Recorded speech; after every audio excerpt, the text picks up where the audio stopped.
Back on our City Council order. Please rise for the pledges. I pledge allegiance to the flag of the United States of America and to the republic for which it stands, one nation, under God, indivisible, with liberty and justice for all. Honor the Texas flag. I pledge allegiance to thee, Texas, one state, under God, one and indivisible. Thank you. Please be seated. Item 2 is the invocation. I do not see anyone from the Crosswords Church. If not, Councilman Farr, will you bless this? Most certainly. Please pray with me. Most kind and gracious Heavenly Father, we thank you so much for the opportunity to come together in this community and serve this community. Father, we ask your blessing on this meeting. Father, we ask that you be with those who are suffering through this COVID-19 crisis, not only in our community, not only in our state or country, but around the world.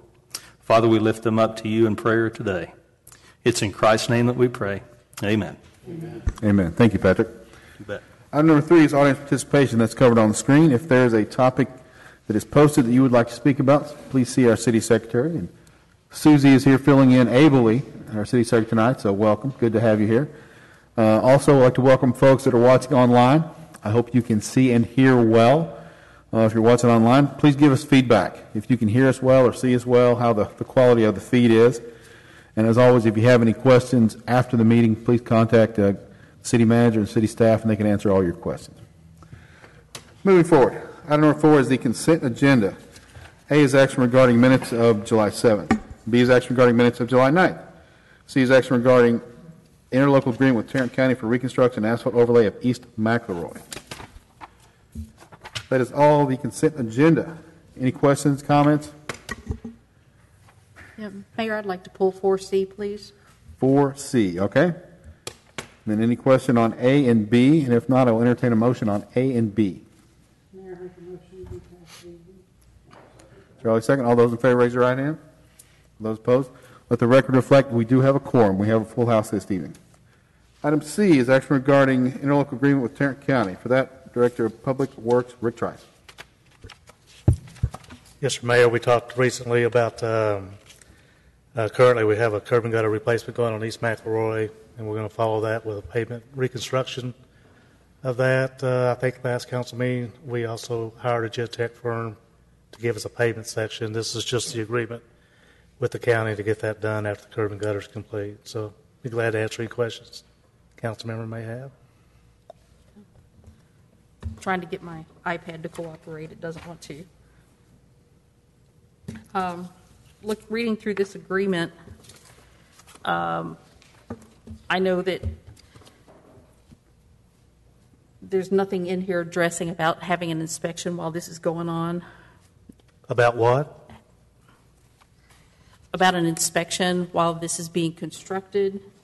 I know that there's a lot of, the road is already 6 years old and it's fallen apart. So, I mean, how are we going to keep an eye on that this is being properly? We have a city inspector on staff that'll be inspecting it as it's performed. I did not see that in here. It's not spelled out in the agreement. I guess we can add it, but typically any construction job in the right-of-way, we're going to have an inspector assigned to it. Well, I'm just worried because, you know, the last road didn't turn out as well as we had hoped. It didn't last very long. Yep.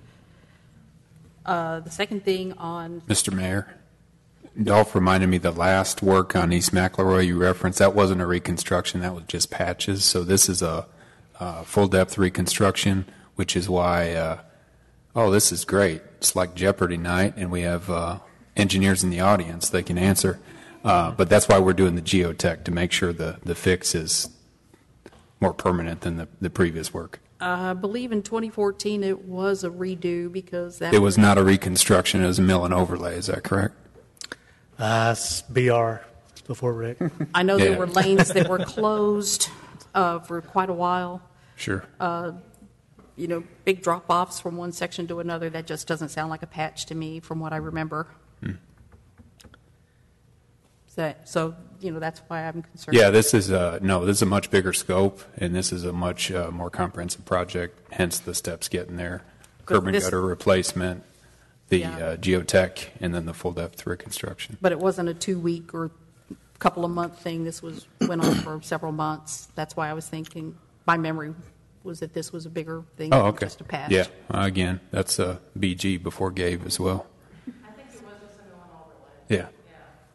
So they milled off the surface asphalt and replaced the surface, so some of the issues are the subsurfaces. I already got the geotechnical engineer to give a recommendation of how to make it last much longer than Yeah, 6 years. yep. And then the second thing is on Section 5, optional services. 5.3, it says, if storm drain prevention is provided by the city, the county will be responsible for the implementation and maintenance. Do we have a storm water prevention plan? We don't have one currently. Unless they're disturbing the parkway, areas, then there would not be one required. But if there is one required, we have capability in-house to perform that work. So, Okay, because I've had calls from a couple of citizens going like, it looks like there's a lot of construction going on and they're worried about the storm drainage because that's in an area where they live. well, the stormwater prevention is actually a pollution prevention plan. SW3P is more of a runoff sort of prevention plan for siltation and things of that nature. Doesn't really have anything to do with flooding necessarily. I don't know what your neighbor's concern specifically was, but when you hear stormwater, your first thought is going to be flooding. Well, that's not what this plan is about. Okay, well, they were worried about,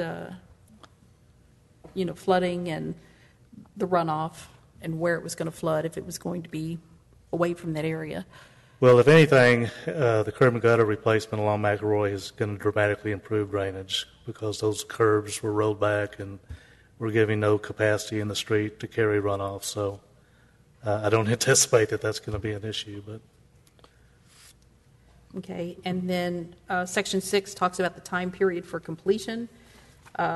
It doesn't even begin to address how long this project is going to last, but it just says that, we'll give them a date that they can start, and then the county will start whenever they want to after it's that. been standard language in county interlocal agreements for as long as I've been here. So yeah, when they have it in their schedule, then they'll work, but they will continuously work to finish the project. So it's not like they're going to abandon once they mobilize and start construction. So do we have any sort of estimate about how long this project could possibly I take? don't have an estimate for you, no ma'am. Okay, that's all I had. Mr. Councilman, Mayor, any other questions on 4C? Let me follow up on just a couple of things. Rick, this is this agreement between us and the county, does it yield us a cost savings? Absolutely. What is the approximate cost savings in your mind? Is it half price because we're not paying for equipment, we're just paying for raw material and labor? Bonding, you're not paying for bonding, you're not paying for profit. So it's a pretty dramatic savings. I mean, if we contracted that out, it would not. The estimate for the county is about $400,000 for this. I mean, if you were to contract that out, for example, I mean, Close to $1 million. 800,000, maybe double. Yeah. Yeah. So it's a dramatic savings. Historically, on all of these county street projects, we've spent between 1/3 and 1/2 of what it would have been if we had hired a contractor. We used to track that, and we've done dozens of these projects, and there's a huge cost savings by having the county do it. And this question is definitely BR and BG, so this goes to our longest standing management person in the room, Dolph. So Dolph, in your experience with county providing these services across the city every year for as long as I know, have we had repeated failures in their installations? No, we haven't. Okay. All right. Thank you. Mr. Mayor. Yes, sir. And just one quick addition. Happy to announce that Mr. Saginaw, Randy Newsom, is in the lobby, so if there's any questions further on down, he's available. I've never yet found a question that he can't answer. I'm convinced that he also knows everyone who's ever lived in Saginaw, past or present. He did confirm that the repairs, to the council member's point, that were done a few years ago were spot repairs, but they were pretty large, so they did have to shut down traffic for a few weeks at a time. He could sit in here with us if he wanted to. He probably doesn't want to. All right, any other questions on 4C? If not, I'll entertain a motion. Mr. Mayor, I move that we approve item 4C as presented. All right, second. All those in favor, raise your right hand. All those opposed? Excellent. Thank you. Moving forward, item number 5, COVID-19 discussion. For that, City Manager Gabe Graham and Fire Chief Doug Spears. Mayor and Council, just want to provide some information related to impacts of COVID-19 this evening. Happy to answer any questions you might have. We also have our departments represented, so if you have specific questions from specific departments, we have folks here to answer that. So, as you'll recall, the world changed drastically in early March. I foolishly went on the very first cruise I'd ever been on in my entire life. When I got off the cruise, I noticed some strange things. One of them was they said, when you go home, you're going to be at home for 2 weeks. Don't go out. And then everywhere we stopped from Florida on the way back to Texas, you couldn't get toilet paper. So thankfully we had an emergency reserve at home and were able to ride it out. As we got guidance from the state and Tarrant County, we put those recommendations into place. Number of things changed. I'll go over a few and happy to answer questions regarding some others. We were under a shelter-in-place order until, I believe, April 26th, which the recommendation there was that most employees, if possible, should stay home, not be in a work environment. Many of you all in your personal line of work may have experienced that. We were able to work remotely somewhat. Bren's office around May 4th or early part of May created a draft emergency telecommuting agreement. I would venture to guess that before all this happened, almost no city had an emergency telecommuting policy, but the circumstances forced us to examine that. So we don't have anybody working remotely now. Since that time, unfortunately, our positive cases in the city have gone up drastically. Have personal experience. As you all know, my wife was diagnosed and was positive. Had the fever and the cough for about 3 days, pretty serious, and then thankfully it subsided. We're all tested negative after our quarantine period. There was certainly a lot of unknowns a couple months ago as it relates to city business. So to react, we were certainly our permitting activity, our contrary to popular belief, our police department is not a ticket-happy department. All these activities have declined. Our sales tax impact, thankfully, has not been as severe as what we had planned. We have had some facility closures because of COVID-19. You'll recall the senior center has been closed. The rec center was closed until, do you remember, Keith, when we opened back up? May 1st. May 1st. So we had 4 part-time employees that made the decision to furlough in keeping with our financial management policy documents for a couple reasons. One, we didn't have hours available for them. Through the month of April, they were able to work on some facility improvements. And 2, with the CARES Act, part-time employees through the end of this month were eligible for an additional amount of unemployment. So it was to their financial benefit to formally be furloughed. Thankfully, we only had 4 people that were affected. We've had only 2 unemployment claims. One was a previous employee. Because they were employed with us in the past 6 months, they were eligible for some small amount of unemployment benefits. So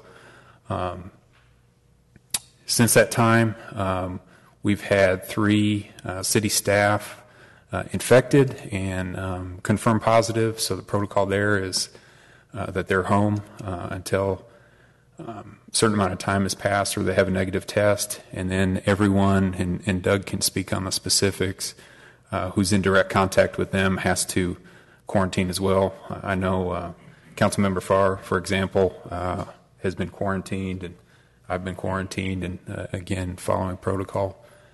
So going forward, based on the guidance from the governor and from the Tarrant County judge, I don't think we'll see another shelter-in-place order. I think that bed space is going to be the driver in the hospitals when they fill and would be the trigger. So unfortunately, our Tarrant County cases are going up, and our Saginaw cases have gone up dramatically. I think we're at about 175 now. Thankfully, about half of those are recovered, and we only have 2 deaths in our city, which is, of course, too many. But with that, I'd be happy to answer any questions, or Doug can kind of give an update from MedStar and the medical director's perspective. Yeah, let the chief go before we have any questions. Sure. Go ahead. Thank you, Mayor and Council. Just a couple of brief comments, and then I will try to answer questions. But as Gabe mentioned, the cases continue to go up at a progressively alarming rate. That's across the state and the country. The numbers are readily available out there, but I think some of them are worth repeating really quick. 341,739 cases in our state. 9,300 new cases today. 4,200 fatalities, 131 fatalities today just in our state alone. Now, about 151,000 of those have recovered. That's a positive number. Tarrant County is the 4th highest case count in the state. That's 22,600 cases. We had 663 new cases today in Tarrant County. We've had 304 fatalities. As Gabe mentioned, 175 cases in Saginaw, 76 recoveries, and 2 deaths. Really projecting we'll be at 200 probably by the end of the week when we get into the weekend, so that's pretty big, averaging about 4 or 5 cases per day. Obviously, we're trending in the wrong direction. The addition of the face coverings, in my opinion, is likely not going to be fast enough to curb the trend, so we may be facing some more stringent measures, whatever those are. Don't know. Certainly another shelter-in-place or a shutdown would be a drastic measure and devastating. A shortage of widespread, easily accessible testing with quick results is adding to that problem, and I don't know that there's a fix coming. Keep looking for that. There's some measures being taken, but when you have to wait 5 to some cases 10, 12 days to get your test results back, that creates a lot of anxiety and doesn't really help the situation. So I am confident that city staff are doing a good job considering the circumstances we're facing. Hand washing, wearing masks, social distancing, sanitizing surfaces, facility decontamination. We're taking a lot of measures that we can take to keep everybody safe. There may be some additional things we can consider. I work in the fire department and I keep up with everybody, but I know currently we're still doing rental of facilities. That would be something I would recommend we consider ceasing. Don't approve any permits for social gatherings. Every public health agency recommends telework. I don't know that we're practicing that measure. If there are opportunities in the city, I think we really need to consider them. Not only are we here to serve the public, but we're a pretty large employer too, so we need to make sure we're serving the employees. I talk to a lot of employees. There's a lot of anxiety. There's vulnerabilities. They have at-risk folks at home. So those are some of the things we want to make sure we keep at the forefront every time we have a discussion or consider something. I think a lot of those decisions would be in coordination with the department head and the city manager, what best fits their department. We could even have an individual employee that's facing a hardship that we need to provide special circumstances for. So some flexible time off policy needs to go down to the department head level all the way down to maybe a single employee. That's the kind of situation that we're in.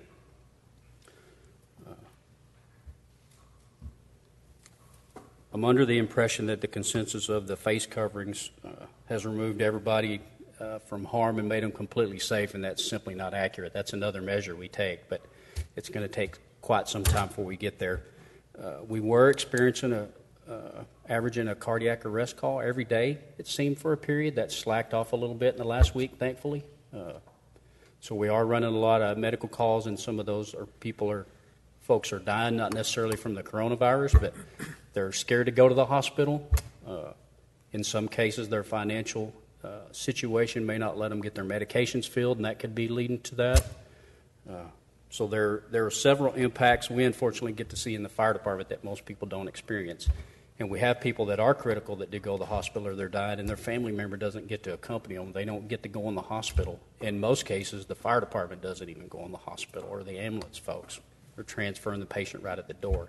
That's how critical it is to keep the hospital in good shape and functioning. So with that, I'll try to answer any questions you may have. Doug, I have a question. Okay, so I follow the Texas Health and Human Services. I don't know if you follow that or not. I do. Okay, so you said that the cases was 22,000 in Tarrant County, but that's the tested cases. That's right? what? That's the tested cases. Correct. It's not all the positive cases. The active cases were 2,000. No, the 22,000, that's positive cases. No, that's the tested cases. That's what they told. I called and asked them because Gabe asked me to. So they said that on their little thing where it says tested cases is 22,000 and something. Active cases is 10,200 and something. Recovery cases is 10,600 and something. This is today. Correct. And deaths were 299. And so I called and asked them, I said, okay, so when you test somebody, because if they test positive, in a certain amount of time they have to go be retested, and if it comes back negative, then sometimes they have to do it twice. So I asked them, I said, do you count that as 3 tests? Yes, they do. So I think if you take the active cases and you multiply it, it would be a more accurate number on how many actually had it, because if one person does 3 tests, that would make it higher, would it not? I would dispute the number that the 22,000, that's the positive test in the county. That's coming Well, I got it from pulled the up right medical here. or the Tarrant County public health official. We're not really here to argue I'm numbers. not ready to on argue the with them. county. I'm just trying to. But I want to know what we're going to do in Saginaw, because the numbers are, they are what they are, and we don't control the numbers. I know. What is our response in Saginaw? That's, I think, more of what should be our concern tonight in our discussion, as opposed to what county, state, U.S. Well, we live in Tarrant County, and I've been keeping up with the Saginaw, too, ever since it started. So I'm just trying to make sure that I understand and everybody else understands that the tested is not necessarily how many people have it. Just because they got tested doesn't mean that they were active or positive at the time. That's my only concern. Chief, could you speak to the cleaning equipment that we have purchased for the fire department and the police department, how we're using those and what they do? We have, we got a little behind. Unfortunately, Chief Craver is sick today, and he may be out tomorrow. We're getting him tested in the morning, but we did buy 3 devices where we can sanitize the facilities and the police cars and the fire trucks. They were quite expensive devices, but they seem to be some of the most highly recommended devices there is. We can come in and clean a facility the size of the council room here, particularly after a quarter of council meeting.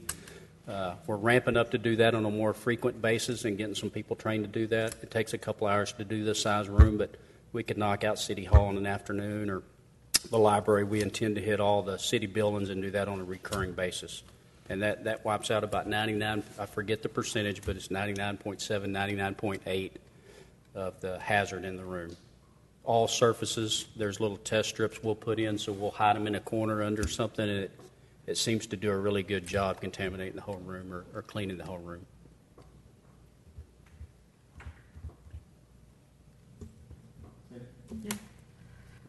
First of all, I want to thank you and the police department for all you guys do. I mean, it's not like you guys don't put your life on the line anyway. Now it's even a little more inconvenient. Out of the 175 cases that are reported in Saginaw, how many of those have been hospitalized, do we know, and how many of those have been on the ventilator? I don't particularly know those numbers. I could probably get that, but it might take a little bit of time to get that. Would you anticipate those numbers are low or high, or? I would say out of 175, I wouldn't say half of those probably been hospitalized. There's not a lot you can do for those. It really depends on their level of symptoms. Mm-hmm. It would probably be somewhere maybe in the 30% range, just from my knowledge of the calls that we've been going on. Okay. All right. And I have a question for Gabe, if I may. I was looking at our financial management policies, And I know you had said that the part-time people were furloughed, and I'm looking at Section 7, operating budget, paragraph H. Yep, 1 through Operating 10. deficits. Correct. And it says, if at any time during the fiscal year it is estimated that the current year resources will not be sufficient to fund the current year expenditures or expenses, the city manager shall notify the city council and present a plan to correct the anticipated deficits. And then plans to correct an operating deficit shall include consideration of the following strategies in order of precedence. And there's 10 items listed here. Right. The last one being employee layoffs. And that doesn't specify part-time or full-time. And although furlough is a different word than layoffs, they're still basically the same thing. One, were we looking at a deficit? And two, why was this not brought to the council's attention before this happened? So you're incorrect in that it wasn't brought to the city council's attention. You'll recall I sent a departmental weekly update, and in May and before then I notified the council with the city attorney copied that we would be furloughing our 4 part-time employees. Again, to restate what I stated previously, thankfully we had a minimal impact. The employees that were furloughed were working in facilities that were not operating at full capacity. So to give you an example, the rec center folks that were impacted throughout April, they were able to help with some cleaning. But since we didn't have customers coming in after that, I made the decision to furlough them to their financial benefit. So the CARES Act extended unemployment benefits through July 31st, 13 weeks, and also increased the amount that individuals would receive unemployment. So if Melanie's close, she could tell you, but the one person that did file unemployment actually was able to receive more from unemployment than they would be paid by the city. That meets Congress's intent. They want money in the economy and to soften the financial blow. But we're looking at a situation where, as you know, our senior center, likely one of the last facilities to open, given the risk of the population that frequents that. Our rec center, although we're partially open, we're still not at a point where we need those staff back, because a lot of the, for example, the evening, the leagues, the basketball play, the athletics, that's on hold for an undetermined amount of time. So our full-time folks are staffing the rec center currently. Right, but that's still the last item to be handled on the list, because it does say in this specific order. And I do recall, and I wasn't denying that, but I just... Yeah, I guess the decision point for me there was I knew that those facilities wouldn't be back at operating capacity anytime soon, and I didn't... priority number one is taking care and making sure that our full-time employees are there, and we can provide for their schedules. So it was just unfortunate that our rec staff, we couldn't get those facilities open. Okay, but were we at the time not able to meet our financial obligations? Based on our projections, we didn't know until very recently. The big unknown was the sales tax. So the answer to that is yes. You have to, some of these things are lagging, right? So you make a move, save some money before, and then now that we have more information, thankfully our sales tax scenario is a lot more positive than what we planned on, because we planned to be very conservative and cautious. If you were to ask me today if we should bring the part-time folks back, I don't think that we have the facility usage to justify it. Okay, that was going to be my next question. Yeah. I did talk with Keith because the mayor asked. We do have day camp, so day camp in a normal year has 100-plus kids.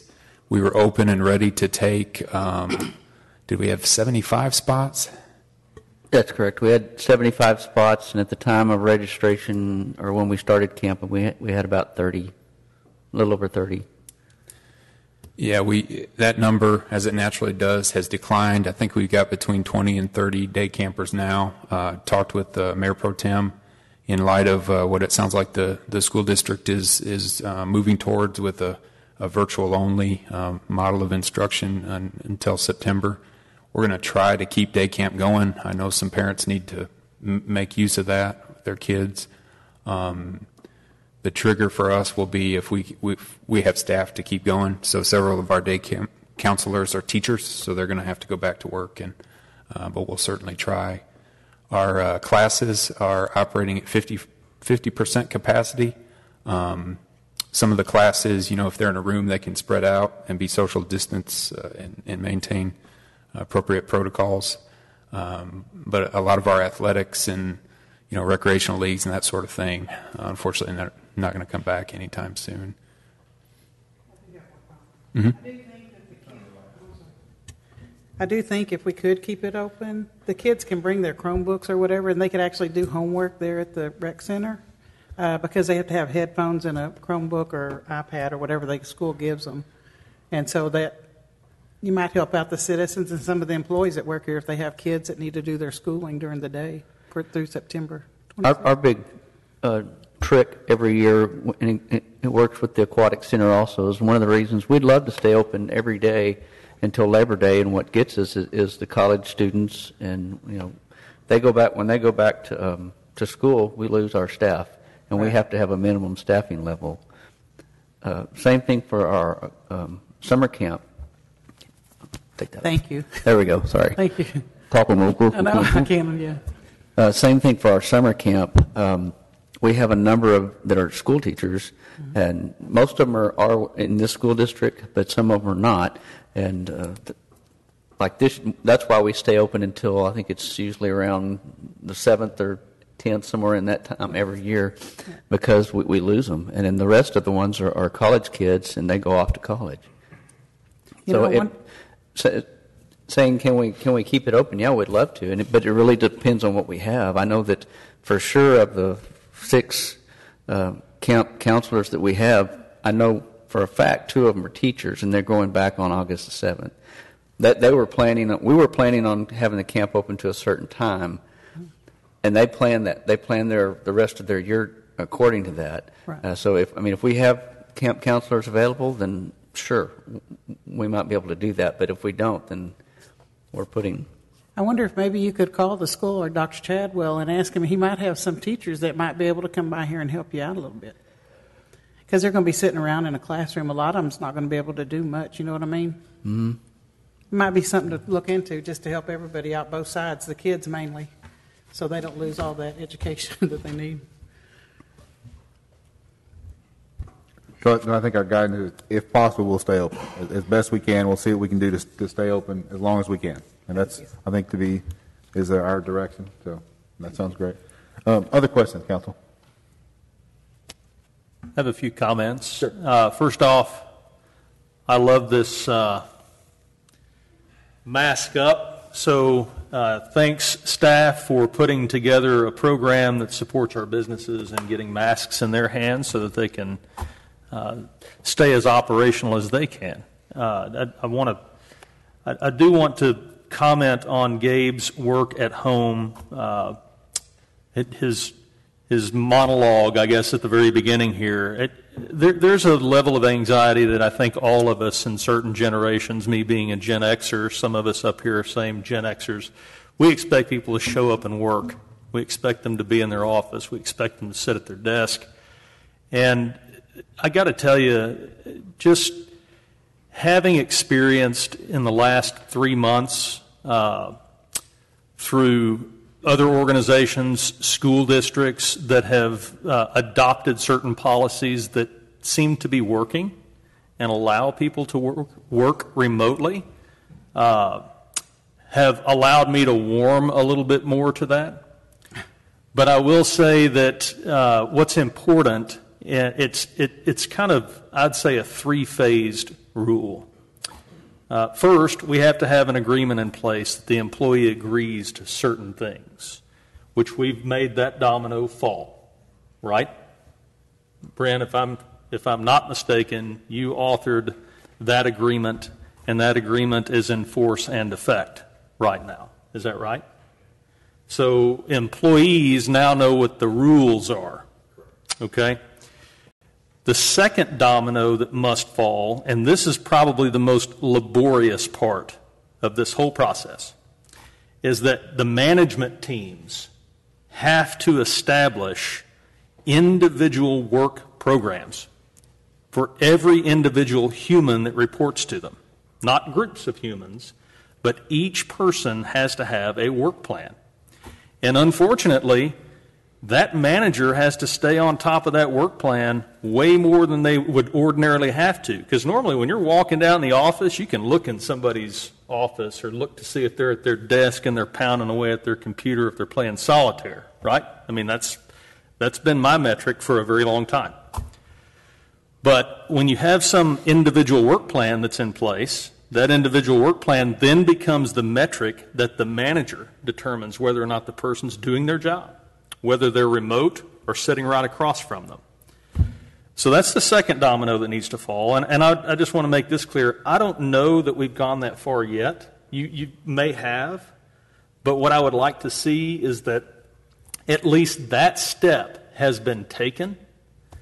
And then the third thing is, once the individual work plans have been created, they've been given to the immediate supervisor, then that supervisor must submit the collective work plan for that department to either the city manager or, in probably most cases, it would be a review committee. It would include the human resource manager, it would include probably assistant city manager and the city manager.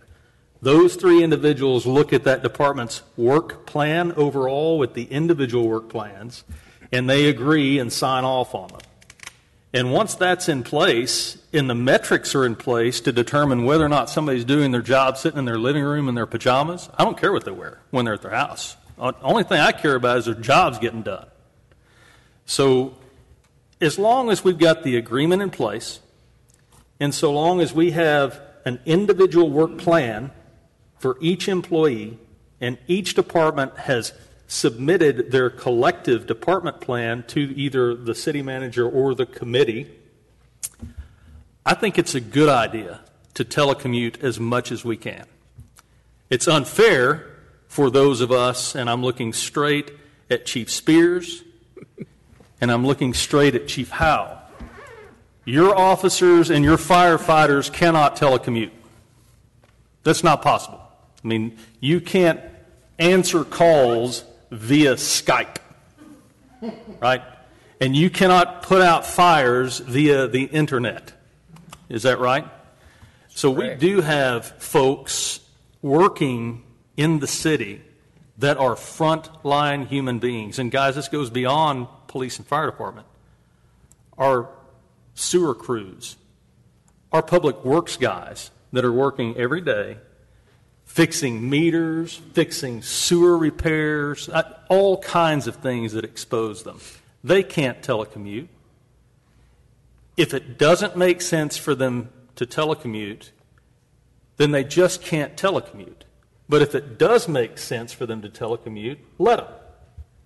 And the reason I say that is because if we're an employer of 270 to 300 people, just throw the number out there, then the less opportunity we give for this virus to work its way through our employees, the better off we all are.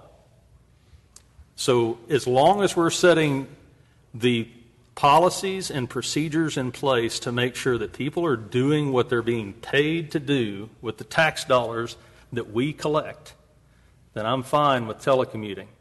And I just wanted to make that clear, that I know the first domino fell. I'm not sure about the second, and I would like to see number 2 and number 3 fall and come back to us to say, this has been done. That's really the only comments that I had. But I have a question.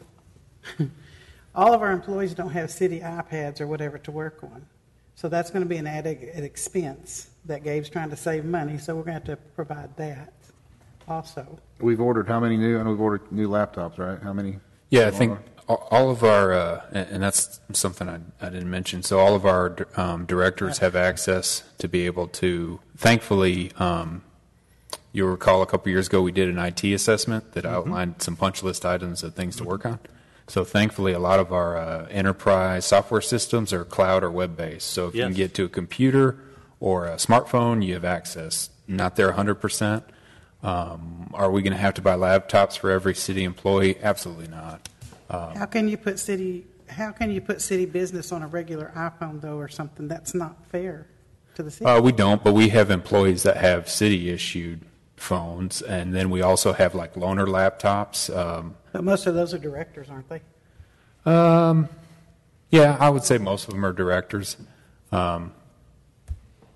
But I think going forward, if we were to do a emergency telecommuting, it's going to be, like Councilmember Farr said, case-by-case basis. I think for the immediate impact, at least I see, would probably be some of our employees that have to take care of kids, and we have to try to accommodate.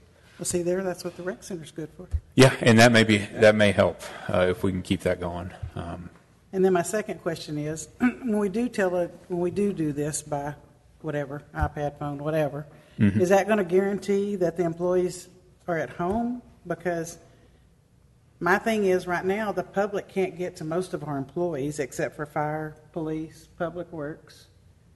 So the girls in the office... We're 100% open, aren't we, right now? Do what? We're 100% open right now. Nobody's I closed. know, but there's barriers between them, right? That's helping knock this You mean down. like this? Yeah. Yeah. Well, what do you mean can't get to them? I don't So understand. what I'm saying is, are they any safer out in the public than they are here at work? Is what I'm asking. I mean, are they allowed to leave their house? Or What? Are they allowed to leave their house? Is that your question? Or No, what? my question is, are they safer working at home or are they safer working here? Because there's less people. I mean, they're not going to be out at Walmart's or anything, so they're going to be out in the public anyway. So that's my question. I can tell you, I know that at my daycare, and I know y'all get tired of hearing that, but we take their temperature when they walk in the door. They have to go wash their hands. Nobody comes in the building but kids and teachers. And I've had less illnesses, and the kids have been happier, and I haven't had any problems. I sanitize twice a day. I was going to buy a machine, but I'm not going to pay that much money for one.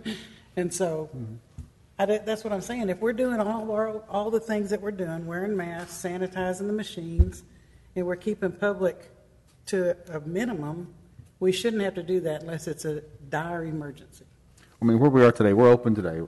I think we're talking, if we have to go back to shelter in place, then that would be a contingency. We want to be ready for that. Isn't that sort of what we're saying? Yeah. Okay, and I need to bring up also that, per Gabe's request, I did talk to the governor and the judge, and they said they don't govern city government. It's all up to us how that works. So, just saying. I mean, is that not true, Brian?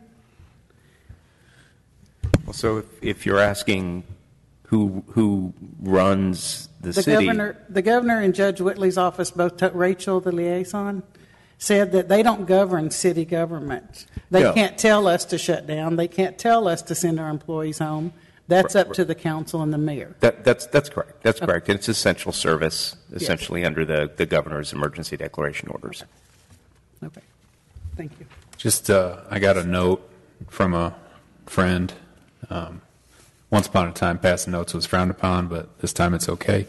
The computers, the few that we have ordered, are reimbursable from the, we're entitled, is it 1.2 million that we got from the county? So that would be an eligible COVID expense. Yes. Okay. We're not going to spend that amount. I think we've only ordered about 8 right now.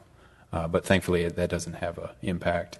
And that money as well is also going to be used for some salaries, especially for public safety. So it's definitely helping.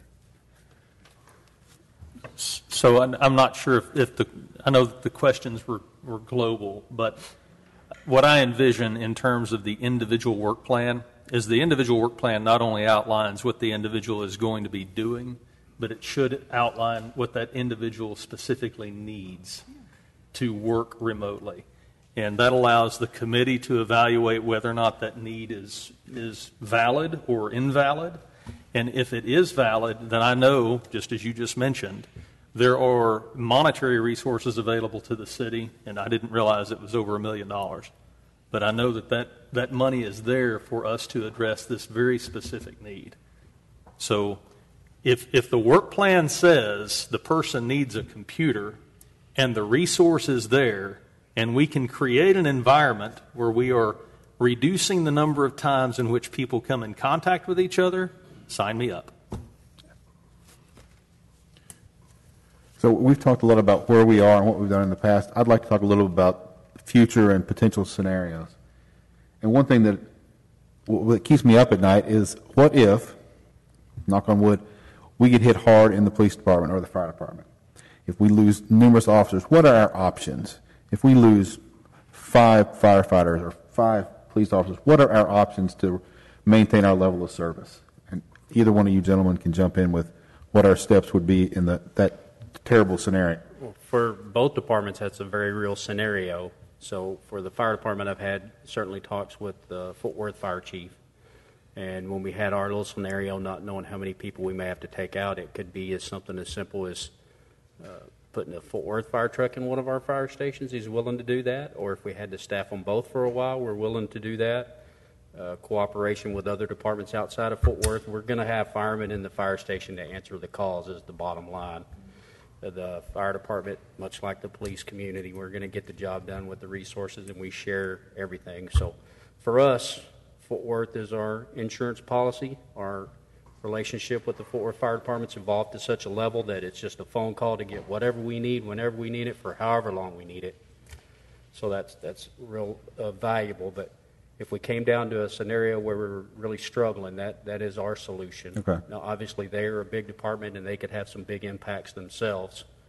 So there's always needs to be an alternative for every plan. Mm-hmm. And we play the what-if game. That's where the fire department, police department lives. Yeah. So we're always discussing these things. Okay. But we do have a plan. You call 911, somebody's showing up.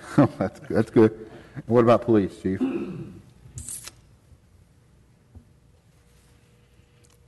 Now, we have a similar plan in place. We can reduce or alter schedules to a reduced minimum staffing level, and then backfill positions on the front line of first responders with some of the people like detectives and admin folks who normally would just be in the office doing work, and still maintain, I think, a pretty good level. If with your scenario, if we lost, say, an entire patrol shift to 2 weeks out.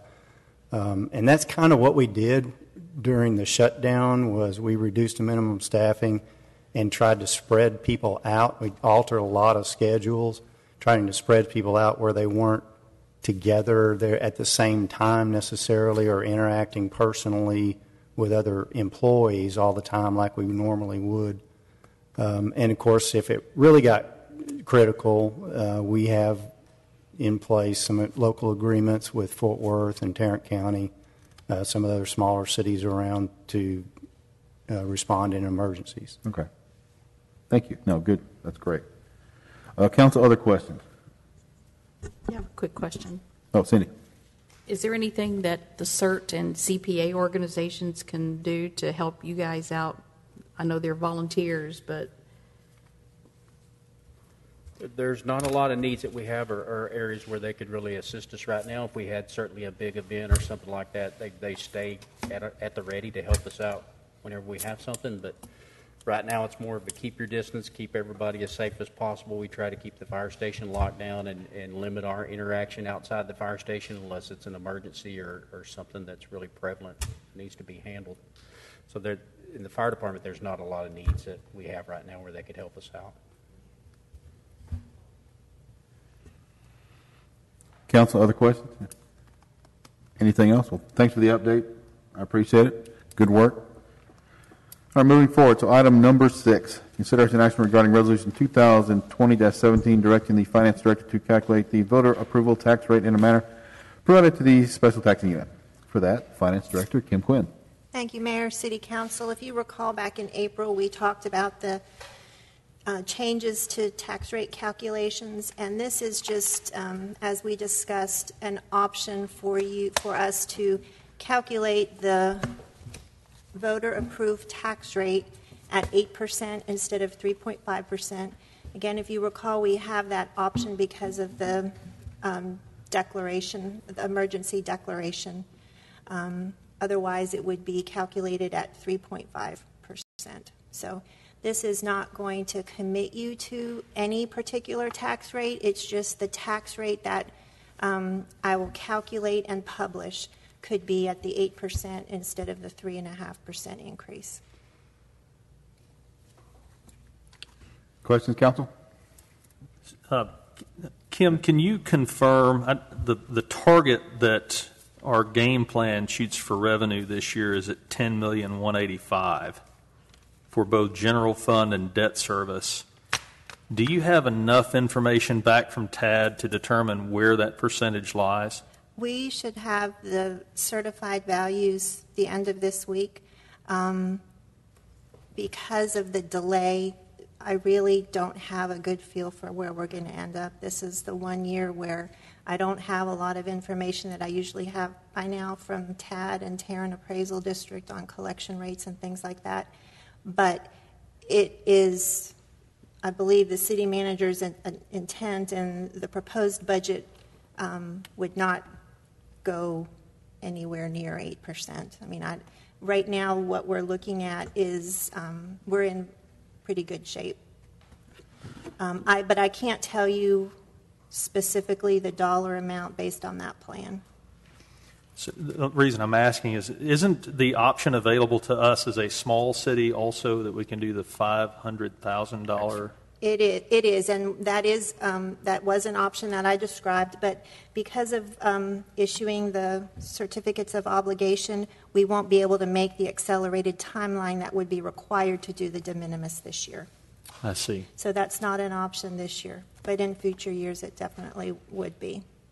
Okay, so the increase, it looks like going from 9,758, which is this year, to the 10,185 is right around 400,000, somewhere in that range.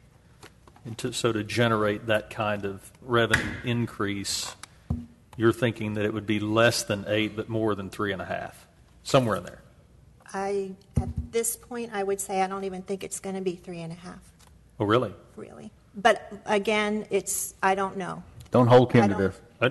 No, I'm definitely not holding. I'm just curious what the percentage works out to be, because I want to remind staff and everyone sitting here on the dais is that we made a commitment in this game plan that we were going to steadily see a rise in our revenues over the next 10 years. Right. I mean, we have a plan. It's in place. We need to stick to it. Fingers crossed. Yeah. So, and with the sales tax revenue projections being more favorable than what we were thinking, by the way, the comment, I think the best way to characterize this is you're reading a gas gauge that tells you the level of the tank it was 3 hours ago. So this is the guess we're having to make right now, because we have no clue until 2 months from now what we actually collected this month. That's correct. So you guys have done a fantastic job of leveling that for us, letting us know it's a risk, and we're very fortunate that it was not as bad a hit as we thought it would be. So with that being the case, we should be able to hold pretty close to reasonable rates and still hit our revenue targets. That's correct. So I'm glad about that. Anyway, thank you very much. Council, other questions? Mary? My only comment is, I think all of us want to keep that percentage down as much as possible, and it's quite likely we won't go even up to the 3.5%. But I think we should give ourselves that flexibility. I mean, it could be 4%. Well, we have two choices, 3.5 or 8. So just because it's figured at the 8% rate doesn't, like Kim said, does not mean we're going to adopt that rate, but we have the ability to go that high. If we see a need to do, say, 4%, then we've already not allowed ourselves to do that by not adopting the 8% or 8.5% or whatever it is. So I think all of us here have every intention of keeping that tax rate as low as we can, particularly in the environment we're in right now, and that we want to keep that in mind for our residents and be cognizant of wanting to help them out in this regard. But we do still have unknown information, and we will be getting more data, and we don't know what that data is. So I'm in favor of figuring it at the highest percent. Council, other questions for Kim? And I appreciate it, Kim. I appreciate you keeping us up to speed. And I'm optimistic about the numbers we'll get this week, but let's see. We'll see what happens. My guidance to Gabe and our conversation has been, let's hold the line at 3.5%. I'm very comfortable with that. I think that we'll be able to, what I've seen so far, we should be able to do that well. I was worried about sales tax like everybody else. If it holds where we are now, we're okay. So cautiously optimistic, but our plan has been always 3.5%. We'll do this at 8 just to give us flexibility, but I think our game plan is the 3.5 target and move forward. So, but we'll know a lot more in the next couple of weeks. So give us some good information. Any other questions, comments? If not, I will entertain a motion. Mr. Mayor, I move that we authorize staff to proceed with the calculation at the highest rate possible. I'll second. Charles, second. All those in favor, raise your right hand. All those opposed? Excellent. Thank you, Kim. Good work. Moving forward, item number 7, 2020 Capital Improvement Plan update. For that, Andrew, welcome. I will try to keep the folks in the back quiet, all right? I'll do my best. A couple hecklers back there. Well, it's certainly a pleasure to be back with you. I know it's been a couple months, so thank you for inviting me and having me to talk about the capital improvement project update. So hopefully everyone's got a packet in front of them. And if you can't hear me with sounding muffled, please feel free to let me know. I can take this off. But before we get into it, as always, just want to thank staff for all their input and feedback. Couldn't do any of this without them. So they're a big help putting this together. So as always, there's a lot of information in this packet. I'm not going to go through every single line. My goal is to really hit the projects that we accomplished or completed this year, and then talk about what we're going to be doing this upcoming year. If I'm going too fast or you have any questions or comments, please feel free to interrupt me or stop me. And I'm sure you recognize this presentation. It hasn't changed in the past few years, so it should feel pretty familiar. So we'll just jump right into it on page 2. I have the clicker. With the population. So if you look at the graph on page 3, you'll see that the population for 2020 jumped about 700 people to a little over 23,000, and that's a growth rate of about 3.17%. So still kind of trending in that 3% line, a little bit higher than we had been projecting at 2.5%, and that'll put us at a estimated build-out population of 33,000 people around the year 2035. So moving on to water, we always like to look back at the historical usage for this past year. So for 2019, you can see that our historical usage was 3.13 MGD. And comparing to the year prior, you'll see it's just a slight uptick. And you can see it's well within our normal bands of what we'd expect for water usage, looking at that graph. Looking at the next slide, this is peak demand, so the greatest demand we see on any given day. So typically it's going to be during the summer. And you can see in 2019, the city used 5.94 MGD. And comparing to the year prior, again, it's just a slight uptick, still well within our normal band of expected water use. And why this slide's always really important is we want to make sure that the city has enough pumping capacity down at the Longhorn pump station to be able to feed the city. And you can see that's that black line on the top right-hand side of the graph labeled as 9.8 MGD. So obviously well below the projected usage. Going on to the next page is the actual water capital improvement plan. So the first 4 projects, 1 through 4, have already been completed. But looking at project 5, that's a project you'll probably recognize. That's the Saginaw Boulevard 16-inch water line phase 2, which is going to be from Palomino and the Boulevard east across Ardent Mills property to approximately Sansom Boulevard. So we've recently got all of the TxDOT and railroad permits that we're going to need for that project and all of the easements across Ardent Mills. We're anticipating to be advertising that project early next week. On the next page, Project 6 was the FM 156 utility relocations, which we just recently wrapped up. And that was moving projects out of TxDOT's right-of-way due to their expansion going on FM 156. So that's recently been completed. Projects 7 and 8 are new that you haven't seen before. Project 7 is going to be a new booster pump station to increase pressure on the northwest side of town. So the northwest side of the town has the highest elevations, so it has historically had the lowest pressures. So with some of the new development, most notably apartments coming in, we want to increase the pressure so that those people on those upper floors will have adequate pressure. So this won't hit our overall capacity, just hit the pressure? Just the pressure. Okay. Yep, so it's all it's going to do is boost the pressure, and if that station ever turned off, there's going to be some valves that'll let the system work just as it is today. Okay. And then Project 8 is a risk and resiliency study, and that's coming from a new EPA mandate that they passed in 2018, saying that every 5 years, a city that's over 3,300 people has to do a risk and resiliency study and then follow up with an emergency management plan of how they're going to address any threats to their system. So for the size of city that Saginaw is, that's going to be due in June 1 of this upcoming summer. And then the final page is just our future projects and our anticipated developer-built projects. Are there any questions on the water before I move to wastewater? Okay. Page 10 is just the map highlighting the location of all those projects.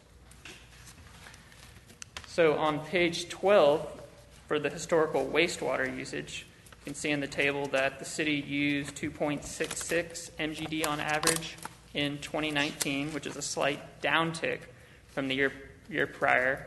And it makes a lot more sense if you actually look at the very last column in that table, which is actual rainfall. And you'll see that the actual rainfall this year decreased as compared to last year. So why that's important is the rainfall will affect how much sewer flow you have, because rainfall has a bad habit of actually getting into the sewer system.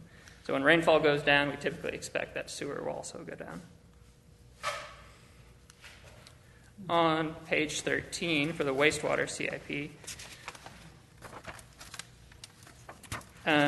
project number 2, the Fairmont Sanitary Sewer Rehab Project, we completed that several months ago. That project had been a long time coming. It was a tunnel from Southern and Saginaw Boulevard, across TxDOT, across all the railroads, across Ardent Mills to Gavilon's property. So that project had been a long time coming, but we got that one finished. And then the BNSF utility relocations was a project that popped up where the city was required to move some of their utilities that were in conflict with some of BNSF's track improvements. And then project number 5, we wrapped up a rehab project of some of the deficiencies that we had found during some of our previous I&I studies. So we identified those, we rehabbed some manholes, and we replaced some clay pipe. And then page 14 is just our future and developer projects. So there's no need to do I&I study phase number 3 any sooner? I mean, there's no urgency on that one since it's not planned? Yeah, so we had decided to push that out several more years. And at this point, we've been doing I&I studies for the past several years. Right. And we actually have a lot of projects identified that we kind of said, let's wait on doing any more studies and allocate any available funds to actually going out and fixing the projects we've identified. Andrew, our wastewater is metered, is that right? The city has 4 metered locations, yes, sir. Okay, so in the city of Fort Worth is steadily keeping tabs on that meter, is that right? Yep, yes, sir, every 5 minutes, actually. So looking back at our wastewater average demand and its correlation with rainfall, is there a way that we can get a better understanding of what that is costing us in terms of metered waste to the city of Fort Worth, and does it really make sense to defer those I&I projects knowing that it costs us money for rain to go into our sanitary sewer systems? That is a great question, and I didn't include it in this presentation, but as I was preparing for this, I actually took a quick look at that. And so I don't remember the day that it actually rained, but it was this past spring, and I just looked at the East Cement Creek Basin. So if you look on page 15, or excuse me, I looked at the Little Fossil Creek Basin. So you'll see it's kind of dead center. It's got project number 9, the red project right there. Mm-hmm. So just looking at that project for one of the larger rain events, we're just looking at that basin for one of the larger rain events this spring.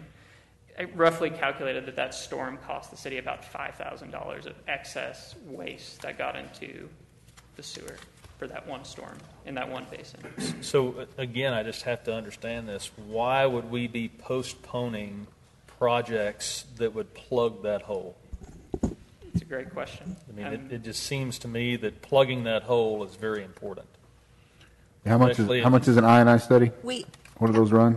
We talked about this during our meeting, and as Andrew said, when we talk about the drainage and enterprise fund after Andrew's presentation, we're going to talk about the projects, and we're going to start on the construction of the East Cement Creek drainage project next year. It's been a couple years coming as far as engineering and planning for it. And then we also talked about we have other projects in the enterprise fund that are going to be funded, and then we're going to look and see if we have a good summer this year. We'll have some additional money to put towards projects that have already been identified in previous I&I studies. I apologize.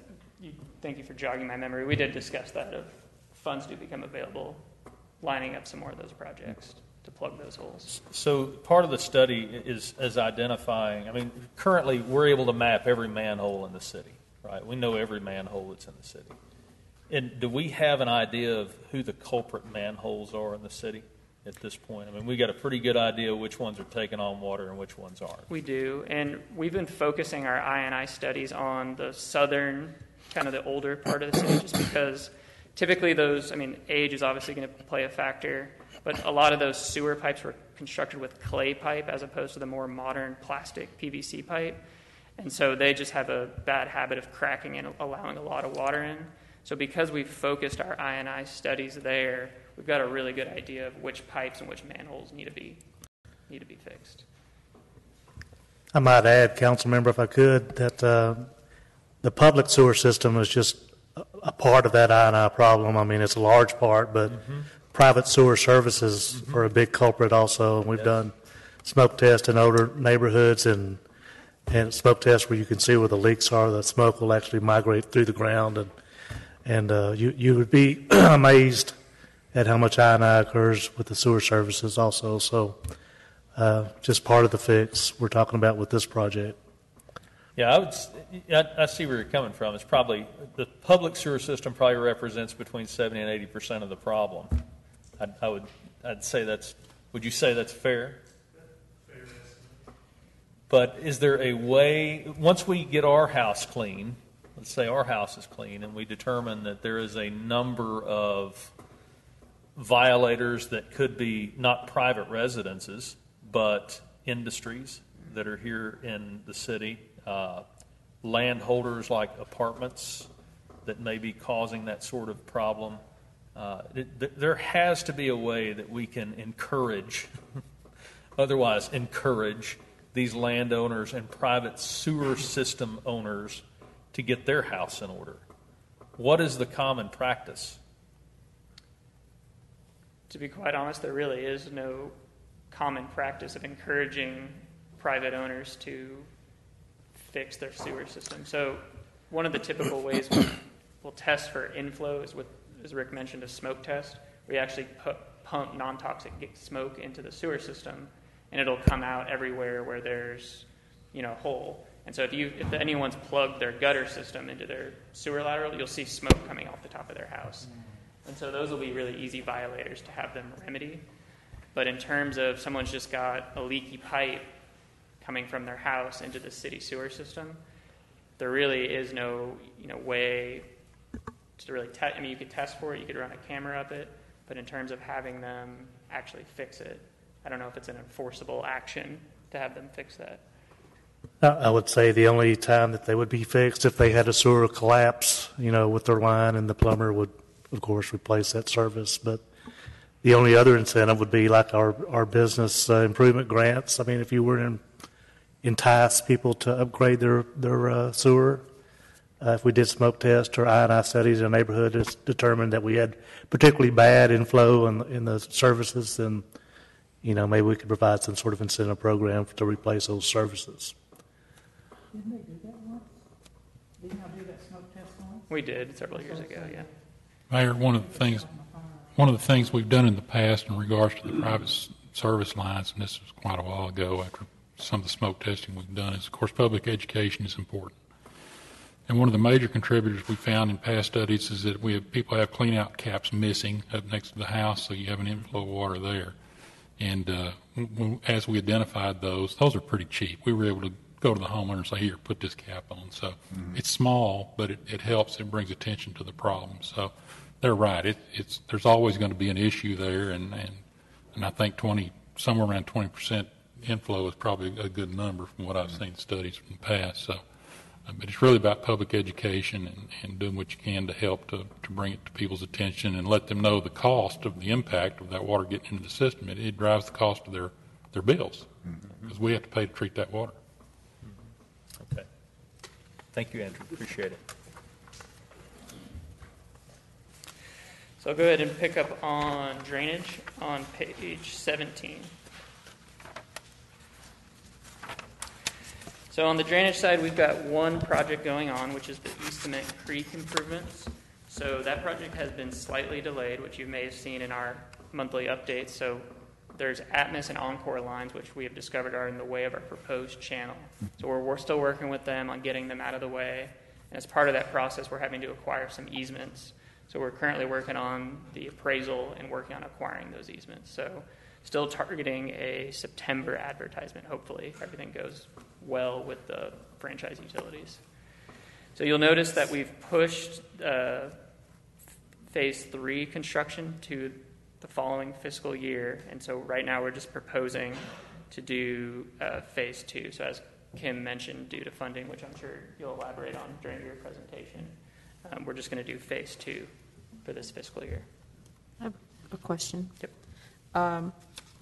I live on Cement Creek, and I'm on the portion that's not addressed here. There's quite a bit of water that stays in that creek, and it is a mosquito pit. Right. It is just awful. Is there anything that the city plans to do to resolve that issue? I mean, I can't even go out in my backyard. You're downstream of these proposed improvements or upstream? Yes, I am east of Opal. Okay. Between Opal and Ruidoso. Gotcha. I don't think there's a plan at this time, but Rick and I can certainly look into it. I mean, I invite you guys to come smoke a brisket in my backyard and hang out there while, but I mean, and it affects a lot of my neighbors as well, not just me. Sure. I appreciate you letting us know.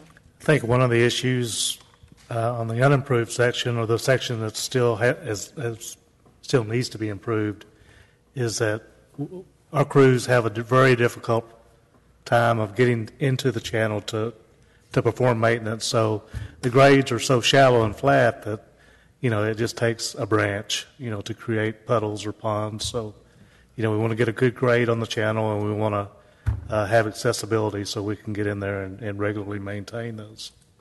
Yeah, but I've lived in that house for 25 years, and I've probably seen maintenance done in that area. Graders come in and clean it out maybe 4 times. Yeah, I know, but it's difficult living with, not being able to use your property.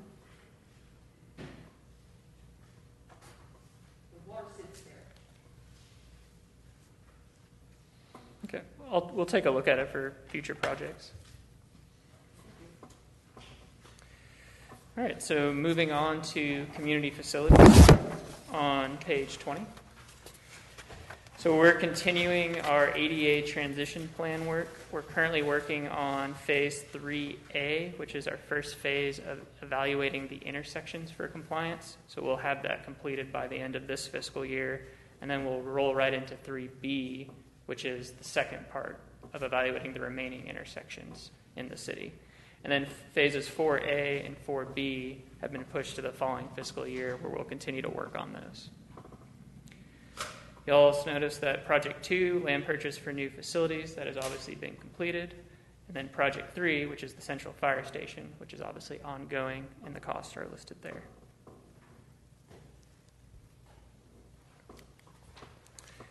Page 21 has the map of all those facilities. And then page 22 are parks. So page 23 is the park CIP, so not very much on it for this year. All we have shown is the parks master plan for this upcoming fiscal year. And then the remaining projects are pretty much what you saw this time last year when we developed our projects and our cost range as part of the bond program. So right now, this is all we're showing for this CIP. When was the last time we did a parks master plan? Was it every 5 years? Typically, master plans are done every 5 years, but I believe it's been much longer than that. I have to go back and check, but it's been a while. I think 2014, if my memory. That was a UTA commission thing. Correct. Yeah. Okay. Okay. You know. It was around 2014. I was chairman. Okay, good. Okay. So flipping to streets on page 25. So page 26 is just your current master thoroughfare plan, just for reference. And then for page 27 is our actual CIP. So obviously Bailey Boswell phase 2 and 3 has been completed. Project 2, the Bailey Boswell overpass, you can see the current cost listed there. Project 4 is our Knowles reconstruction phase 1, which we're currently working on. And I'm just going to keep going. I'm assuming there'll be some questions for these projects. Project 5 and Project 6 are Knowles 2 and 3. And then we're also currently working on the signal at Knowles and Bailey Boswell, the intersection at W.J. Bowes and Old Decatur, and then the Old Decatur Road North extension, north of Bailey Boswell. Are there any questions on streets at the moment? We're not going to get any construction done on Knowles this year? This calendar or budget year? This fiscal year? 2021 budget year, will we get constructed? There's no money for construction. It's all design. So no plan for any kind of construction? Well, I think the hope is, depending our CO issue, we had planned to take care of priority one, the bond committee recommendation, which is the fire station. Mm-hmm. Then if we have any other capacity to do the northern section of Knowles, mm-hmm. to go to construction calendar year, early 2021 if we can. Because I think the design of Knowles will be complete this fall. Is that correct? Phase 1 will be completed. Phase 1 at least. Yeah, so phase 1 is what, Normandy to Normandy to, is it Woodcrest? Yeah, which is where the drainage issues that back up into like Kennedy and some of those streets, Leatherman. So that's the plan, or the hope. It all depends on how the numbers shake out. I have a question. Looking at item number 5, Knowles Drive Phase 2, reconstruction to 3 lanes and roundabout at McElroy. I have a lot of citizens that I talk to, especially seniors, that really would like to voice their opinion against the roundabout. Sure. And especially with the senior center and the assisted living places going in. Trying to access the park, they feel it will be more dangerous. And I know we've had this discussion before, but I just want to bring it up again that A lot of people feel like they don't have a voice in this matter.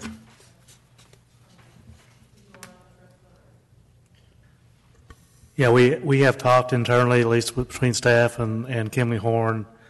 They have a subject matter expert on roundabouts. I think part of the problem is just like anything new, although really roundabouts are not new, it's public education just to understand how they function.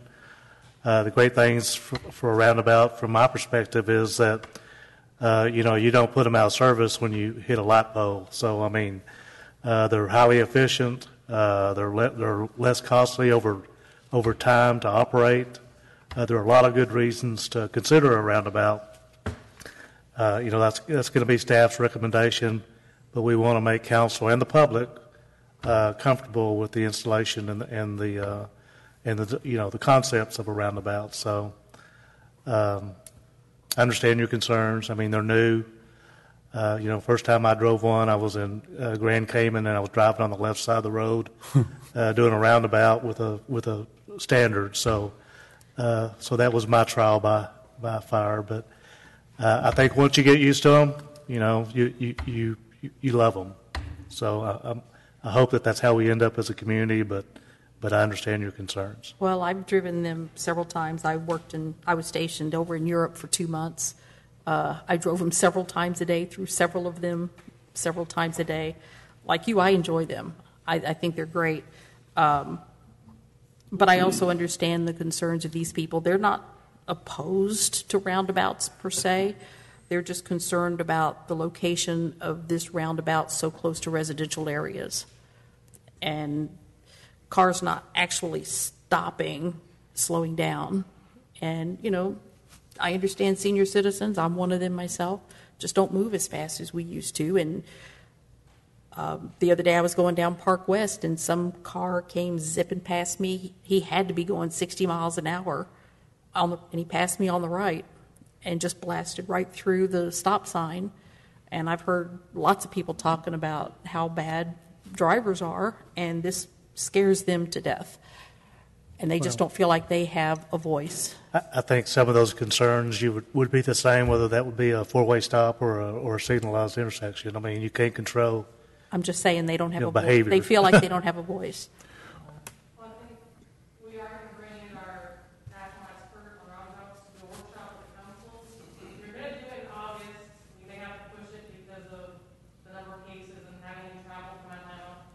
We may have to push it, but he was going to come in and just at least give it, do a little workshop, give you some background statistics on roundabouts, and let you guys ask some questions. You hear me? Okay. And then from there, like we talked with Rick, was maybe we do some kind of public outreach as well. I mean, we have some time. We're not ready to start construction on phase 2 yet, so we're still evaluating. We looked at what roundabout and traffic signal there, and so we're not set in stone with the roundabout yet. Of course, that's something that we recommended. Staff recommending, but we understand it's the first roundabout that will be in the city of Zion. Ma'am, did you have a question?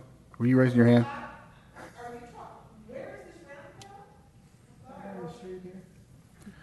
McElroy. McElroy and McElroy. Where the new light is.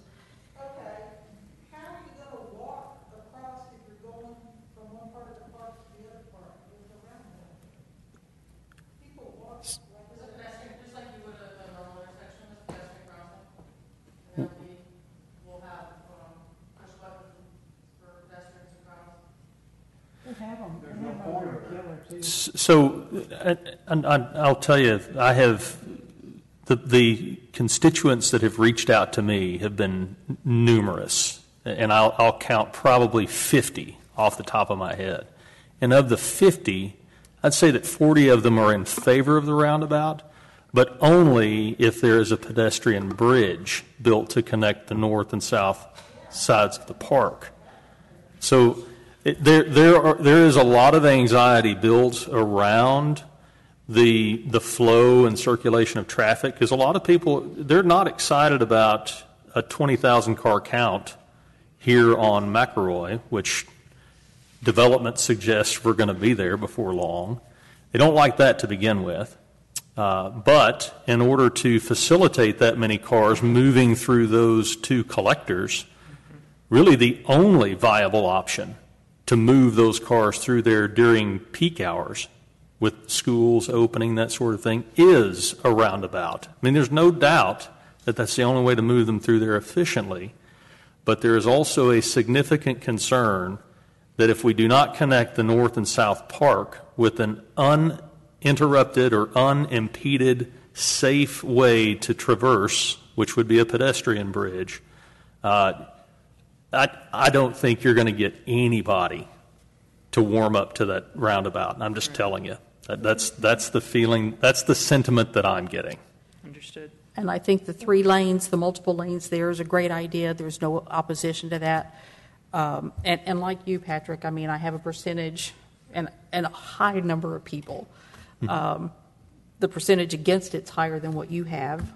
But again, they've never talked about, some sort of safety for the crosswalk, especially, again, with the seniors going in that area. They're very concerned about their safety, trying to get to the park and have a comfortable walk through the park. So it's a huge concern, and I've been hearing about this for quite some time. They want to have a voice. But the question is, oh, I'm sorry, Senator. I didn't mean to interrupt you. Go ahead. I just said they just want to have a voice in this decision. Okay. And my question, is it a valid concern? Because everything I've read is that roundabouts are safer. Is that, what does the data say? I'm going to defer to Dana. Yeah, I mean, I think Here, you can come up to the. there's not as much data on the pedestrian versus vehicular, so that's probably where it's a little bit skewed. But we're going to have our expert come in, and he's got some data to show for similar situations. So he's going to be able to at least give you some information and presentation, and then you can ask questions from him. I don't have the data in front of me, so yeah. But I think a lot of it is that false sense of security at a traffic signal, and that if you have a red, like walk symbol, you can go. But people do still run red lights and do so. There's always safety concerns with any kind of intersection with pedestrians, unless you have a bridge like Patrick mentioned. So I don't know the data of traffic signals versus roundabouts, what those kind of safety numbers are, but we do have a lot of good examples of how it's worked well in either adjacent to schools or parks or that kind of thing. And I think there's things that we could do that maybe not as, not a bridge, because that's pretty costly. Maybe it's the raised crosswalks with those push buttons, the flashers to get people to stop. If you're in downtown Grapevine, they have those strobing lights, they bring attention. Right. So there's some things like that we could look into. What are those lights? I've got one. At roundabouts, or are those? You're talking about one of those signals that we have, 2 of them on Bailey Boswell, yes. One up here at Knowles and one down. People don't stop at them now. How are we going to get seniors from an assisted living place across Knowles to the park? But I think it would be just like when we put the traffic back there. We had so many wrecks because people don't use their common sense and pay attention to what's going on. It's still, though, that's what's scaring the seniors. Yes, I think, valid concern for sure. I think this intersection is a lot different than the Bailey Boswell, because Bailey Boswell has 6 lanes of traffic in front of Walmart, 3 lanes in each direction, and then down by the school on the east side, there's 4 lanes, and it's a straight shot, and people are going a lot faster. The roundabout, we're going to be necking it down to 1 lane, and they're going to be coming in at a slower controlled pace speed. But yes, I think this is probably a little bit too much detail for this presentation. I think it was scheduled for sometime in August to bring in our expert, but we may have to push that to September based on the data. No, that sounds good. Thank you, Dana. Well, I appreciate you listening because, like I said, it is our responsibility as council members to listen to our constituents and bring their concerns to you. Sure. So thank you so much. Yeah, like Dana said, we haven't finalized on a decision. We're not going to finalize for a bit, so certainly love to talk more about it before we decide on anything.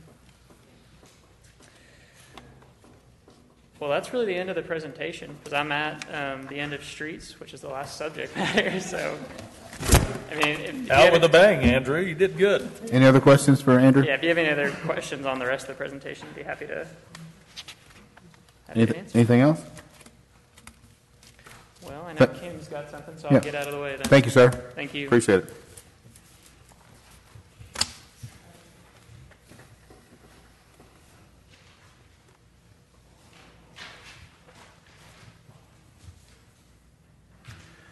So we're now moving to item number 8, fiscal year 2021 budget workshop, Drainage Utility Fund, Enterprise Escrow Fund, and Capital Project Fund. For that, Finance Director Kim Quinn. Thank you, Mayor, City Council. We're continuing on, working our way through the funds. Next council meeting, we'll tackle the general fund and debt service fund after we have our certified values. So the last few funds we have to go over tonight are the enterprise funds and the utility type funds. So the first one is the Drainage Utility Fund. This is the fund that we began, I think it was in 2005. The current fee, the revenue source of this fund is the $5 for residential per month, the drainage utility fee that they pay as part of their water bill. And those revenues go to pay for some people that maintain the drainage utility. There's 2 drainage maintenance workers that are in the general fund, and there's a half of a position, the environmental manager, and half of the environmental technician that the drainage utility fund reimburses the enterprise fund for. As Andrew mentioned, the big project next year is completing the design for phase 3 of the East Cement Creek Drainage Project, and easement acquisition, and then construction of phase 2. There was a cost estimate increase of about $1 million. Originally, we're going to try to do phase 3 immediately after phase 2 or in combination with phase 2, but the fund balance cannot accommodate that at this time.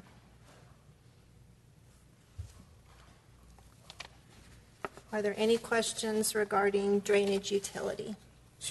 So Kim, our planning revenue projection is down from 849 to 822. Is there a reason that we're down in that projection? It's the drainage utility fee is actually projected to go up. It's interest earnings. So obviously we've got decreased interest rates, and then we'll also be spending some of this fund balance, so we'll have less of a balance to earn interest on. Okay, thank you. Any other questions on drainage utility? Okay, the next fund is the enterprise fund. We also call it the water wastewater fund. We use those terms interchangeably. Obviously, the main revenue sources here are water and sewer fees that people pay, our businesses and residents pay monthly. Fort Worth, we usually try to match Fort Worth, or not necessarily match percentage by percentage, but we follow their rates. So if Fort Worth raises rates to us to pay for water or sewer, then we pass that on to our customers. And likewise, if we have a decrease, we decrease our rates as well. This year, Fort Worth is proposing to increase their water rates by 2.33% and a decrease of wastewater treatment by 8.08%. And this proposed budget contemplates a rate increase on the water side of 2.5% and a decrease of wastewater by 5%. For an average customer, we use 8,000 gallons a month as an average customer. That would be a decrease of 64 cents a month to an average customer. As far as the expenditures in this fund, we have the replacement of a service vehicle. We have the resiliency study and emergency response plan that Andrew spoke of earlier that's budgeted in this fund. The other big expense that we have in this fund, this will be year 2 of the 2-year replacement of the water meters for the cellular technology. So after this next year, that'll be completed. The 2 projects in this fund, capital projects, are, as Andrew also mentioned, the phase 2 of the 16-inch water line and the Northwest booster pump. And both of these will be funded by impact fees.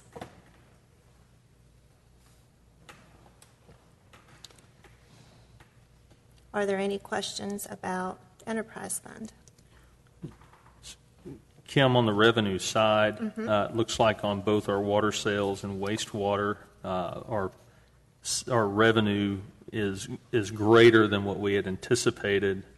But can you elaborate on what other is? Because it looks like we're significantly under in that revenue projection. We have, yes, we, first of all, we budget based on an average year. This is one fund where the revenues can really fluctuate depending on weather, rainfall, and temperatures. But we also had this year, the COVID-19 pandemic affected revenues in that beginning in March, we stopped charging the late fee. So that's $5 a month. And then we also stopped during the health crisis. We're not going to be cutting people's water off. And so those are both revenue sources that are not coming in. We have since, in July, started assessing the late fee, but we have no plans at this point to start doing cutoffs. So just so for the benefit of everybody hearing this, a policy decision to help folks who may be in trouble financially triggers a loss in revenue here at the city. And those decisions are made purely for the benefit of the resident. I mean, we are reducing our revenue to benefit the resident. That's right. That's the effect is that there's going to be less revenue coming into the fund for that. And is that trigger built into current enterprise SOP? And what triggers that? Because and just forgive me for not remembering this. I don't remember making that decision here, so it's got to be something that triggers it. It was a policy decision when all of the other emergency measures were taking place in early March. I have no problem with that kind of policy decision. I think it's great. I just wanted to make sure it was pointed out. It's important that we communicate to the public that these policy triggers that benefit the public are in place. We also are very generous as far as payment plans. So even during times when we are cutting off, all anybody has to do is call and say what they can afford and make a plan to pay. And as long as they keep up with that plan, then we adhere to that. So that's part of the beauty of Saginaw, I think, where you still can kind of operate in that small town type atmosphere. And so we have very lenient, generous policies as long as people live up to their commitment of what they say they're going to do. Well, and one of the churches has a water program as well where they will help support folks that can't pay their water bill. Yeah. The Methodist Church does that. So, yeah. And I've talked to Karen before, and there's lots of folks that take advantage of that. So we have a couple of resources that we can direct customers to that are in need. We also have some county programs that pay some of our residents' water bills as well. Thank you, Kim, for clarifying that. Are there any other questions in the enterprise fund? Okay, the next slide is just reference to show you how Saginaw stands. I used some, obviously Fort Worth is our neighbor, but I used some other Fort Worth customer cities that purchase their water and have their water treated by Fort Worth, or cities that are about our size or are within the vicinity. And as you can see, and this is not the total rate of your utility bill, but this is just a survey that we have access to that shows for 5,000 gallons what is the charge for water and what is the charge for sewer. And we are very, very competitive. We're at the bottom. Low end. We're the bottom on sewer, water. number 2 in water. Yeah, so our citizens get very reasonable rates. And to go back to the I&I projects, it was something that was discussed when we were reviewing the CIP. Last summer was kind of a wet summer. We didn't have really great water sales, so our fund balance did not build up. But we plan, if, we're taking a look and seeing how this summer goes. And if we have good water sales, we may have the capacity to do some more of those improvements for projects that have already been identified before we start with another phase of the study. Yeah, I just wanted to stress, deferring those kinds of projects just seems a bad idea. That would stop bleeding, literally bleeding. Yep. Okay. The Enterprise Escrow Fund is where we collect impact fees. So I'm sure all of you know that when a developer comes in, they pay a fee because they are impacting the system. And so this is where we collect those fees until we have projects that are identified that can be used for growth in the system. And so the two projects that we're proposing in the Enterprise Fund next year, the water line project, the 16-inch Saginaw Boulevard water line project, and the booster pump, we think are both being identified as impact fees. So the money that's been collected in the Enterprise Escrow Fund will be transferred to the Enterprise Fund, and that's how that project will be funded. So development paid for that, not our citizens paying their water bill. Are there any questions on the Enterprise Escrow Fund? Council, any other questions? All right. That's it, right, Kim? The Capital Projects Fund, I wasn't going to go into detail. It's just pretty much a summary of what Andrew talked about going in the CIP. This is going to depend also on how much debt we decide that we're going to issue. That we'll be talking about next month after we get our certified values. But it contemplates the Tarrant County reimbursement for Bailey Boswell based on the plan that we saw. I think it was the last meeting or perhaps the meeting before that. Based on their plan, we collect about $4 million next year. We also have the $2.6 million coming in from the general fund balance to pay for the Bailey Boswell project. And then you've got the projects that are based on the plan that Andrew just went over with us.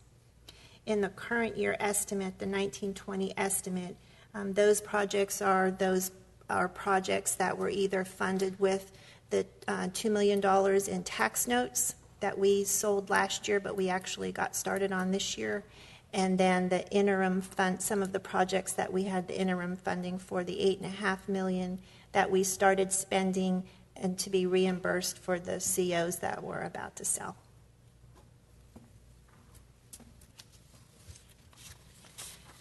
So that leaves the general fund and the debt service fund, and we will workshop those at the next council meeting.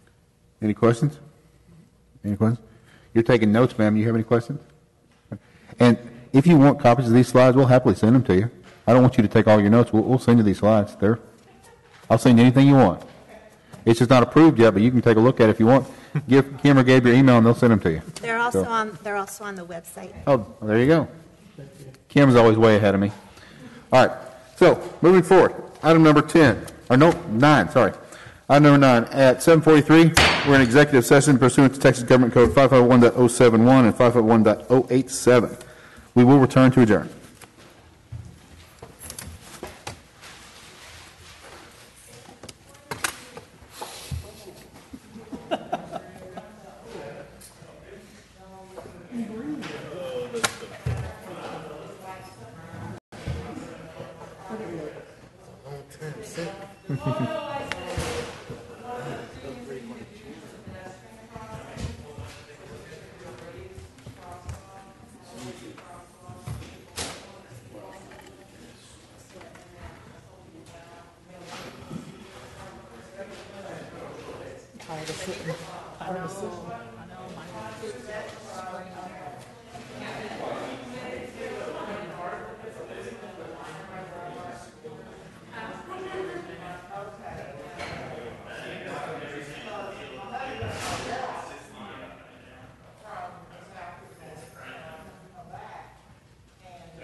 And I don't want Doug mad at me, but I called Texas Health and Human, and that's why I bet Jessica would love getting involved in I'm not big on the scare tactics.